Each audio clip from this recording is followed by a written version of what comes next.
Media के सम्मानित बंधुओं से आग्रह है कि अगर सुरक्षा प्रोटोकॉल का पालन करते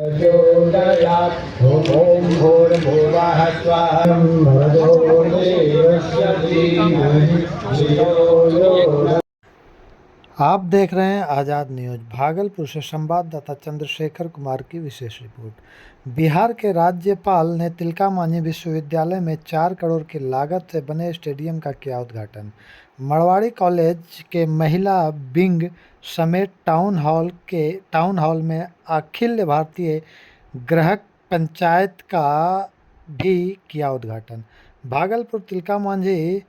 भागलपुर विश्वविद्यालय में गुरुवार को बिहार के राज्यपाल सह कुलाधिपति राजेंद्र विश्व अर्लकर पहुंचे। उनके आगमन के बाद तिलका मांझी भागलपुर यूनिवर्सिटी के कुलपति प्रोफेसर डॉक्टर जवाहर लाल ने कुलाधिपति राजेंद्र विश्वनाथ आलेकर का अंग वस्त्र एवं पुष्प गुच्छा देकर सम्मान किया।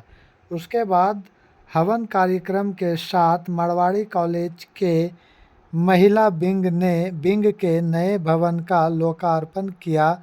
उसके बाद स्वास्थ्य केंद्र में योग और फिजियोथेरेपी सेंटर के नए भवन का शिलान्यास किया। 4 करोड़ की लागत से बने नवनिर्मित खेलो इंडिया के अंतर्गत तैयार इंडोर मल्टीपर्पस स्टेडियम का उद्घाटन किया। कुलाधिपति ने अपने संबोधन में विश्वविद्यालय के कई मुद्दे पर नाराजगी जाहिर की।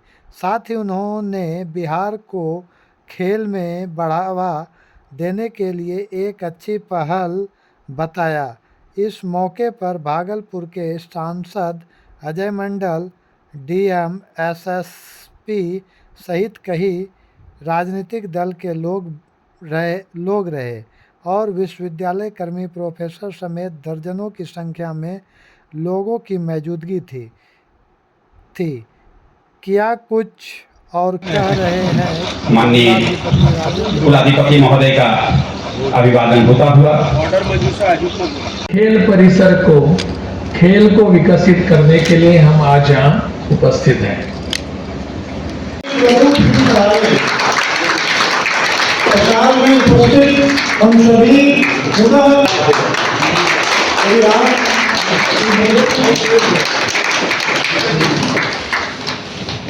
कुलगीत का आनंद लेंगे। कुलगीत के पश्चात ताली नहीं बजाएंगे।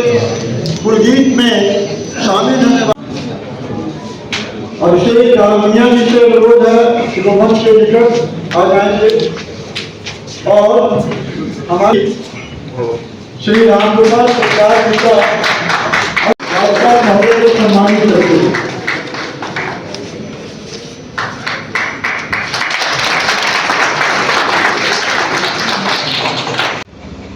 वहाँ के अपने खेल मंत्री जो होते हैं इनको एक पूरा दायित्व दिया गया है और इसको नाम दिया गया है खेलो इंडिया। केवल खेलो दिल्ली नहीं, खेलो विभाग नहीं, खेलो विश्वविद्यालय नहीं, पूरा देश खेलेगा, ऐसी एक इच्छा लेकर प्रधानमंत्री जी ने अपनी सोच को वास्तव में लाने का प्रयास शुरू कर दिया है और उसी को आज हम उसके फल सब जगह देख रहे हैं। विश्वविद्यालय के स्तर पर ऐसी साधन सुविधाओं खेल के लिए निर्माण करना प्रधानमंत्री जी ने अपनी प्राथमिकता रखी है और ऐसी प्राथमिकता लेकर सभी विश्वविद्यालयों को यूजीसी के मार्फत और खेलो इंडिया के मार्फत निर्देश दिए गए हैं कि आपको आपके परिसर में खेल के लिए कुछ न कुछ सुविधा निर्माण करने की आवश्यकता है, जरूरी है। मुझे बहुत खुशी है कि यहाँ जो प्रोजेक्ट अभी आज हम सब ने अपने इन खिलाड़ियों के लिए समर्पित कर दिया है, वो बहुत ही सुंदर परिसर है। वहाँ सब प्रकार की सुविधाएं हैं।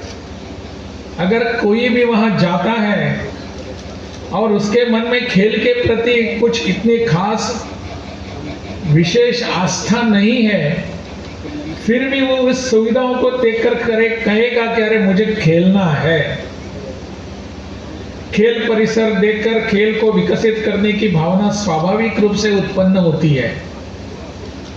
यहाँ का जिम जो है वो भी यहाँ उत्कृष्ट है। मैंने पूरे परिसर को देखा और ऐसे ही जिम में जाकर भी मुझे भी इच्छा हो गई कि इसमें मैंने भी कुछ एक्सरसाइज करना चाहिए। तो मैंने वहां एक जिम के एपरेटस पर बैठा और पुलअप्स करने का प्रयास किया। लेकिन ऐसी इच्छा उत्पन्न करने वाली साधन सुविधाएं जब होती हैं तो हमारे बच्चे निश्चित रूप से इस दिशा में बढ़ते रहेंगे। इसको मल्टीपर्पज हॉल कहा गया है, लेकिन यहां इसका ज्यादा उपयोग खेल के लिए होना चाहिए। विश्वविद्यालय में और कई अन्य सभागृह हो सकते हैं अन्य उनके कामकाज के लिए, परंतु इस कार्यक्रम को, इस हॉल को, जिसका नाम भी बताया हमारे कुलपति जी ने, तिलका मांझी सभागृह, तो इसको भी उन्होंने खेल के लिए ज्यादा उपयोग करने की आवश्यकता है। यानी हमको कितनी जरूरत है किसी चीज की, इसका संयम हमारी संस्कृति ने हमको सिखाया है। हमारे ऋषियों ने, मुनियों ने हमको सिखाया है। हमारे साहित्य ने हजारों वर्षों से जो आए हैं उन्होंने बताया कि आपको जितनी जरूरत है, जितनी आवश्यकता है, उतना ही उपभोग ले लीजिए। बाकी सब व्यर्थ है, अनावश्यक है।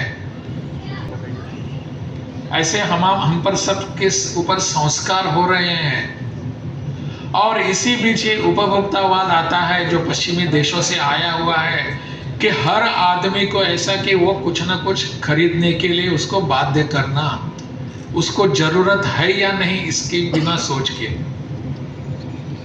और इस बहकावे में हम आ जाते हैं और खरीद लेते हैं। बहुत बार ऐसा होता है कि चीजें हमारे घर में हम खरीद कर लाई हुई चीजें पड़ी हुई होती हैं, बाद में हम देखते भी नहीं, लेकिन उसका विज्ञापन इतना अच्छा आया है, उन्होंने इस पर करोड़ों रुपए खर्चे किए हैं और वो करोड़ों रुपये आप और हमारे जेब से वो निकाल कर लेते हैं। इसकी ओर हम सबको ध्यान देने की आवश्यकता है।